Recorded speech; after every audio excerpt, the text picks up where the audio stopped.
大家好，我是丽姐，欢迎大家来听相亲故事，感谢大家的订阅。今天要跟大家分享的这个故事，说实话，听完之后，我的心情久久不能平静。有人说，远嫁是女人最大的冒险，尤其是跨越海峡，远嫁台湾的姑娘们，你以为找个台湾老公就是找到了幸福，殊不知婚姻这件事情哪有那么简单。我们今天的主角小雨是湖南农村姑娘，从小家境贫寒，可以说是白手起家，靠着自己的努力改变命运。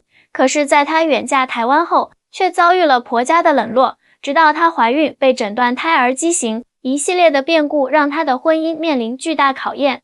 小雨出生在湖南一个偏远的小山村，她从小就是个漂亮的姑娘，眼睛大大的，皮肤白皙，小时候村里人都夸她是小仙女。但命运对她并不友好，7岁那年父母离异，母亲改嫁后便很少联系她，父亲外出打工也了无音讯，小雨便跟着爷爷奶奶和妹妹一起生活。我7岁就知道什么叫做无助，看着别的小朋友有爸爸妈妈接送，而我只能看着爷爷奶奶日渐苍老的背影，心里特别难受。小雨回忆道，家里经济条件实在太差，爷爷奶奶年纪大了，种田收入微薄，小雨和妹妹上学的费用都成了问题。12岁那年，小雨不得不辍学在家，帮着爷爷奶奶干农活，好让妹妹能继续读书。当时就想着，我没文化没关系，但一定要让妹妹好好读书，不能2个人都没出息。这话说的我心里一阵酸楚。16岁那年，家乡有人介绍小雨去县城 KTV 做公主，说长得漂亮能赚不少钱。为了家里的生计，小雨硬着头皮去了。她告诉我，刚开始特别不适应，看到那些男人喝得醉醺醺的样子就害怕，但想到家里还等着我赚钱养活，只能咬牙坚持。就这样，小雨靠着自己的颜值，辗转做过 KTV 公主、酒吧气氛组、擦边主播、按摩女等工作。虽然工作环境复杂，但她始终保持着自己的底线，没有越过那条红线。我知道很多人会看不起我的工作经历，但我不后悔。年轻的时候不去拼一把，到老了肯定会后悔。就算失败了，至少我努力过。小雨的这番话让我特别佩服她的勇气和决心。在25岁那年，小雨在一次朋友介绍的相亲活动中，认识了来大陆出差的台湾男子阿伟。阿伟比小雨大10岁，是台北一家电子公司的中层管理人员，家境不错，为人稳重。第一次见面，我就被他身上那种成熟稳重的气质吸引了。小雨回忆道，他不像大陆男生那么浮躁，说话做事都很有条理，而且特别尊重我。阿伟也被小雨的天真烂漫和乐观向上所吸引，两人很快坠入爱河。经过半年的异地恋，阿伟向小雨求婚了。当时我简直不敢相信，我这种家庭背景的人居然能嫁给台湾人，在我们村里，这简直是天大的荣耀。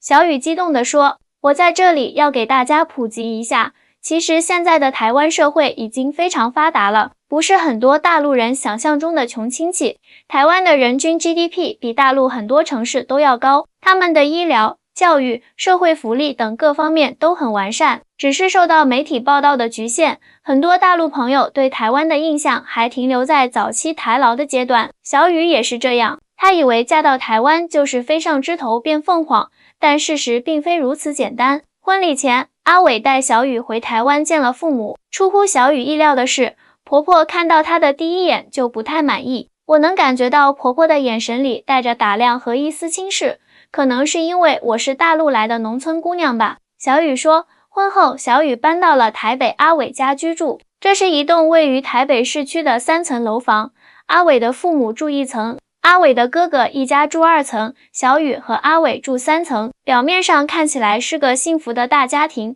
实际上小雨却感受到了深深的隔阂。婆婆从来不让我进厨房，说我不懂台湾的饮食习惯，家里的大小事务都不让我参与，说我不了解台湾的风俗。逢年过节回婆家，大家说台语，我又听不懂，只能尴尬地坐在一旁。小雨委屈地说，特别让小雨难受的是，婆婆总是在亲戚面前提起小雨的出身，说她是大陆妹，言语间满是轻视，就好像我是个低人一等的外来者一样，特别伤自尊。阿伟工作忙，常常早出晚归，对家里的事情也不太上心。小雨向他抱怨时，他总是说台湾女人都这样，你要适应我们的文化，家和万事兴，多忍忍就过去了。小雨告诉我，那段时间我真的很压抑，感觉自己像个外人，完全融不进那个家。我开始怀疑自己的决定是否正确，是不是不该远嫁台湾。结婚1年后，小雨怀孕了，本以为有了孩子，婆家会对她改观，没想到情况却变得更糟。婆婆认为小雨的饮食习惯不健康，担心会影响胎儿，强制要求小雨按照她的方式饮食起居，每天早上6点就要起床喝鸡汤，不能吃任何冰的东西，连夏天开空调都不行，说是对胎儿不好。我感觉自己像被囚禁了一样。小雨无奈地说，怀孕5个月时，小雨去医院做产检，医生告诉她胎儿可能有畸形的迹象，建议做进一步检查。这个消息如晴天霹雳，小雨整个人都崩溃了。我当时脑子一片空白，只想到如果孩子真的有问题，婆家肯定会更加看不起我，甚至可能会逼我离婚。小雨哭着说。回到家后，小雨忐忑不安地把这个消息告诉了阿伟和婆家人。出乎意料的是，婆婆的反应极为激烈，当场指责小雨带来不祥，说她的血统不好，生不出健康的孩子。我永远忘不了婆婆那天的表情，满脸的嫌弃和失望，好像我犯了什么滔天大罪一样。小雨回忆道，泪水在眼眶里打转。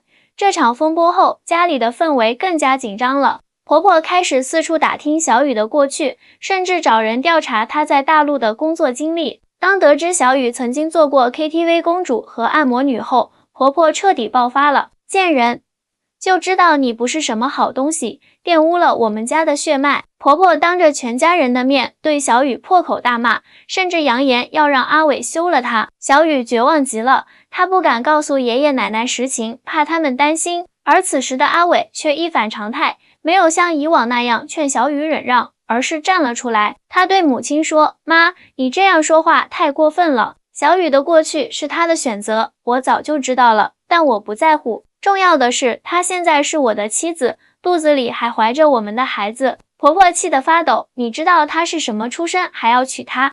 她连个高中文凭都没有。以后怎么教育孩子？这样的女人能给我们家带来什么？阿伟坚定地说，她给我带来的是真心和勇气。您知道她为什么辍学吗？是为了让妹妹能继续读书。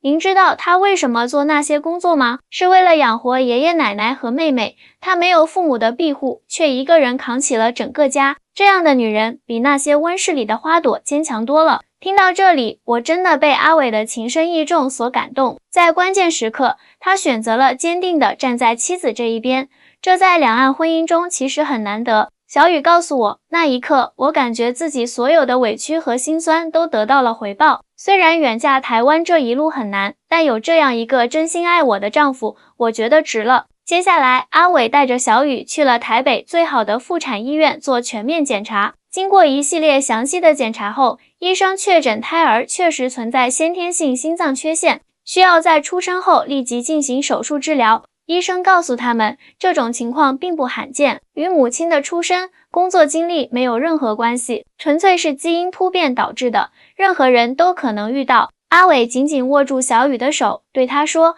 不管孩子有什么问题，我们都会一起面对。台湾的医疗条件很好，我们有能力给孩子最好的治疗。小雨哽咽着点头，谢谢你信任我，没有嫌弃我。阿伟微笑着回答，傻瓜，我娶你不是因为你能生个完美的孩子，而是因为我爱你这个人。这番暖心的对话让我感受到了真爱的力量，也看到了两岸婚姻中最美好的一面。回到家后，阿伟做了一个令小雨万万没想到的决定，他要带小雨回湖南老家住一段时间，远离台北这个是非之地，让小雨能够安心养胎。我记得阿伟当时对我说，我们暂时离开这个家，我想亲眼看看你长大的地方，了解你的过去，也让我们的宝宝能够在一个平静的环境中成长。小雨回忆道，眼中满是感动。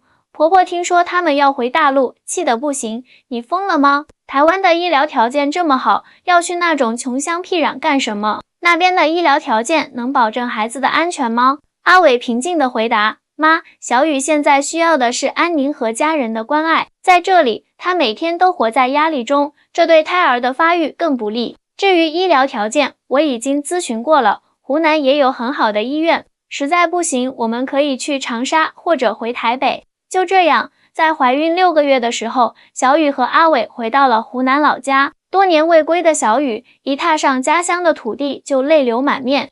爷爷奶奶看到小雨挺着大肚子回来，又惊又喜，拉着阿伟的手连声道谢：“谢谢你照顾我们家小雨，让他有个好归宿。”在老家的日子简单而温馨。阿伟每天陪着小雨散步，听他讲述童年的故事，了解他成长的点点滴滴。他甚至学着用湖南话和村里人交流，虽然口音很重，但诚意十足，很快就和村里人打成一片。阿伟不嫌弃我家里穷，还帮爷爷修缮房子，给奶奶买药，对我妹妹也特别好。村里人都夸我找了个好老公。小雨骄傲地说。在了解了小雨的成长环境后，阿伟更加敬佩他。你能在这样的条件下成长，还能保持乐观向上的心态，真的很了不起。换作是我，可能早就被打垮了。小雨笑着回答，没办法，命运给你什么，你就得接着，抱怨没用，只有靠自己改变。在湖南的这段时间，阿伟也联系了当地最好的医院，定期带小雨去做产检。医生再次确认了胎儿的先天性心脏问题，但表示只要做好准备，产后立即手术，孩子的存活率还是很高的。随着预产期的临近，阿伟和小雨商量着回台北生产，因为台北的医疗条件确实更为先进。小雨有些担心，我怕回去又要面对婆婆的冷眼相待。阿伟安慰她，放心吧，这次我不会再让你一个人面对了。如果他们还是不能接受你，我们就搬出去住。就在他们准备回台北前，一个意外的电话打来了，是阿伟的父亲。他语气焦急地告诉阿伟，婆婆突发脑溢血，情况危急，希望他们能尽快回来。听到这个消息，小雨二话不说就收拾行李，催促阿伟赶紧订机票。婆婆再怎么不喜欢我，她都是你的母亲，我们必须马上回去。阿伟感动地看着小雨，点点头说，谢谢你的理解。回到台北后，阿伟直奔医院，而小雨因为怀孕后期不便奔波，就先回了家。让小雨没想到的是，回到家后，阿伟的大哥大嫂对他的态度发生了180度的大转变，不但热情地接待他，还特意为他准备了营养餐。大嫂告诉我，婆婆生病这段时间，翻看了我和阿伟的聊天记录，看到了我们在湖南的生活照片，也了解了我成长的不易。她开始反思自己对我的态度，觉得很内疚。小雨说道，去医院探望婆婆的那天，小雨忐忑不安，不知道要以怎样的心情面对这个曾经对她充满敌意的长辈。走进病房，只见婆婆躺在病床上，头上缠着纱布，整个人虚弱了许多。看到小雨进来，婆婆挣扎着想要坐起来，阿伟赶紧上前扶住她，妈，您别动，好好躺着。婆婆虚弱地对小雨伸出手，小雨走上前握住了她的手。出乎意料的是，婆婆的眼泪流了下来，对不起，我错怪你了。小雨不知所措，她没想到婆婆会向她道歉。婆婆继续说，我看了你和阿伟在湖南的照片，你的爷爷奶奶都是好人，把你教育得这么懂事。我知道你过去的工作不是你的选择，是生活所迫，我不该那样指责你。小雨眼眶湿润了，婆婆，过去的事就让它过去吧，重要的是您要好好养病，等我生完孩子，一定好好照顾您。这一刻，小雨感受到了前所未有的接纳和温暖。她明白，婆婆的转变来之不易，这不仅是对她个人的认可，也是对两岸文化差异的一种理解和包容。婆婆住院期间，小雨坚持每天去医院照顾她，即使自己已经怀孕8个多月，行动不便，她给婆婆梳头、喂饭、按摩，无微不至的关怀让婆婆十分感动。那段时间虽然辛苦，但我心里却很踏实，我知道自己做的是对的，也终于找到了在这个家的归属感。小雨告诉我，就在婆婆准备出院的前一天，小雨突然感到腹痛，阿伟急忙送她去医院，检查后发现小雨要提前生产了。医生告诉我，宝宝可能因为我最近太劳累了，所以提前要出来见我们了。我当时既紧张又害怕，毕竟知道孩子有先天性心脏问题，提前出生对他来说风险更大。小雨回忆道，所幸台北的医疗条件确实一流，医院早已为小雨安排好了产科和心外科的联合手术团队。在阿伟的陪伴下，小雨顺利生下了一个男婴。虽然比预产期提前了3周，但各项指标都还不错。孩子一出生就被送进了新生儿重症监护室，准备接下来的心脏手术。阿伟守在手术室外，焦急地等待着。这时，让所有人意外的是，刚出院的婆婆坐着轮椅赶来了医院。当我看到婆婆出现在医院走廊时，我都惊呆了。她才刚出院，身体还很虚弱，却坚持要来看我和孩子。小雨说，婆婆握着阿伟的手，安慰他说，孩子会没事的，咱们家有福气，这个小孙子一定会平安长大。听到这话，阿伟红了眼眶，紧紧抱住了母亲。谢谢您，妈。7个小时的手术后，医生带着好消息出来了，手术很成功。虽然孩子还需要在监护室观察一段时间，但愈后很乐观，未来可以像正常孩子一样成长。当小雨听到这个消息时，所有的委屈和心酸都化作了幸福的泪水。她看着守在身边的阿伟和婆婆，心中充满感激。谢谢你们没有放弃这个孩子，也没有放弃我。婆婆慈爱地摸着小雨的头，傻孩子，你才是最坚强的那个，我们都应该向你学习。3个月后，小宝贝终于可以出院了。这段时间里，小雨和阿伟几乎住在医院，寸步不离地照顾着孩子。婆婆也经常来医院，不但帮忙照顾孩子，还给小雨带各种营养品，生怕她的奶水不够宝宝吃。回家那天，小雨惊讶地发现家里已经焕然一新。婆婆特意请人重新装修了他们的房间，添置了各种婴儿用品，甚至在客厅挂上了小雨和阿伟在湖南老家拍的照片。我第一次感觉这真的是我的家了。小雨感动地说，孩子取名叫桥梁，寓意它是连接两岸、连接2个家庭的纽带。婆婆特别喜欢这个名字，常常抱着小桥梁说，我们家小桥梁，以后要做两岸交流的小使者啊。随着时间推移，小雨和婆家的关系越来越融洽，她学会了做台湾菜，婆婆也学着做一些湖南菜。每逢节日，全家人一起包饺子、做汤圆，其乐融融。阿伟的公司看他家庭和睦，工作也更加得心应手，不久后就升职加薪了。小雨也没有闲着，她开始自学台湾方言，还利用自己的经历在网上分享两岸婚姻的经验，帮助更多像她一样远嫁台湾的姑娘们。我想把我的经历分享出来，告诉大家，两岸婚姻虽然有挑战，但只要真心相爱，互相理解，一定能走出一条幸福之路。小雨坚定地说。现在的小雨已经成了婆婆的得力助手，两人一起照顾着小桥梁，有时还一起去公园散步、跳广场舞。婆婆逢人就夸，我这个大陆媳妇比台湾女孩还懂事，是我们家的福气。听完小雨的故事，我不禁感慨万千。在两岸婚姻中，我们经常看到的是文化差异带来的冲突，但小雨和阿伟的故事告诉我们，真爱是可以跨越一切障碍的。作为一名从事婚恋服务多年的红娘，我想对那些正在考虑或已经步入两岸婚姻的姑娘们说几句心里话。第一，了解文化差异很重要。台湾和大陆虽然同根同源，但几十年的分隔发展，在生活习惯、价值观念上已有不少差异。提前了解这些差异，才能更好的适应。